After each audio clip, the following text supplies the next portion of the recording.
All right, Earl. Well, a suspected drug dealer tries to use a Midtown daycare for cover. Police say Terrell Phillips was selling crack cocaine on Peach Street Tuesday, and they saw him doing it. And he took off. They followed him, and he made a run inside a Midtown daycare center. Trey Paul live at that daycare center with the director this morning. So I can only imagine they must have been wondering what was going on there, Trey. They are. Terry Oliver's here with us, Ernie. She's going to help us understand what exactly happened. How did this guy get in, Terry? Actually, our door was locked, and we keep it locked every day. He came to the door and knocked on the door and rang the doorbell, and we came to the door and said, "How can I help you?" And he kind of pushed his way in, and we said, "How can I help you?" And he said, "I need to use the restroom." Was he using the intercom at that point? You asked. The intercom. So you opened the door for the stranger.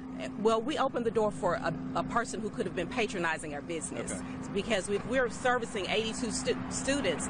We don't know every parent, every grandparent, every mother, every father. So we opened the door and said, "How may I help you?" It is a viable business, and so most businesses open doors and ask questions. How can I help you? Who made the call to let this guy in that they'd never seen before? Actually, this person who came to our center is could potentially be a client. And so since we are a business, when a potential client, or all of our customers are strangers until we know them, we open the door and say, "How may I help you?" Because to you, it's a stranger. To us, it's a potential client. And the cameraman's a stranger today. So if he came to our door, our first question would be, "How can I help you?" Because it's a business. Does the intercom work? I mean, do you have the ability to say, "How can I help you?" from the outside, and then question and screen the person before you actually let them in?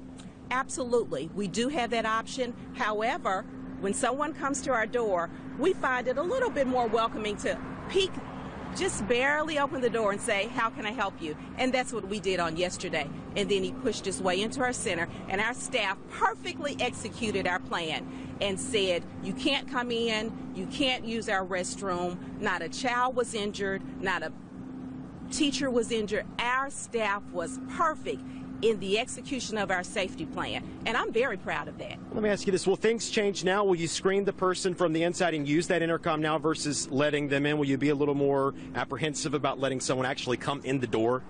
This is a viable business, I'll say again, and so we'll welcome customers into our center. We'll execute our safety plan just like we did on yesterday, and we'll continue to say, "How may I help you?" And our prayer is that it will be an exchange like it has been for the last 21 years. We try our best, just like any school, kind of like Sandy Hook's. I think we actually did better than that because he was actually able to get into that building and harm children. And our staff, once again, perfectly executed our safety plan.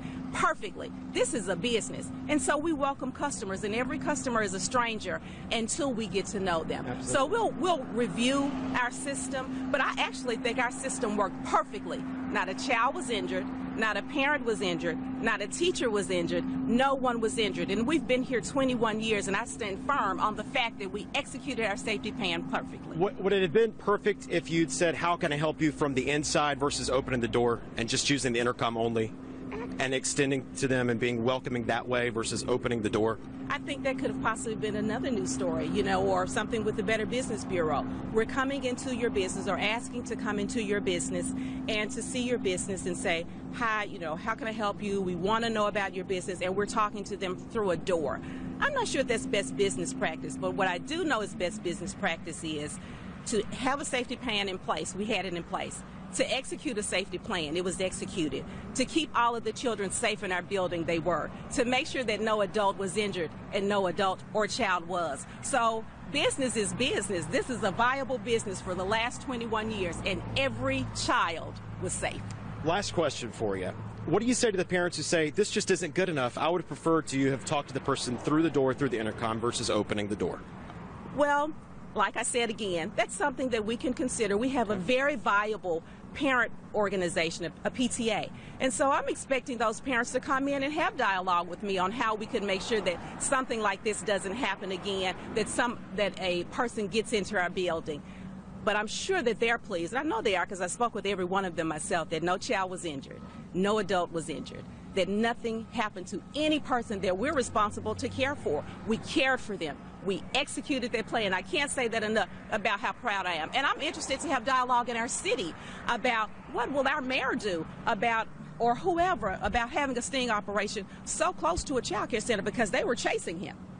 So close to a school. And so those are the types of things I'd love to see our city not only have dialogue with child care centers about, but about with our city in general. How are we going to address crime in our city? Because it's not a daycare issue. It's really a crime in our city issue. We executed our plan and executed it well. Thank you for speaking to us. We know you didn't have to. We appreciate you talking to us this morning. All right, Terrell Phillips, the man police arrested. It's supposed to be in court today. We'll let you know what happens. Live in Midtown, I'm Trey Paul. Good morning, Memphis.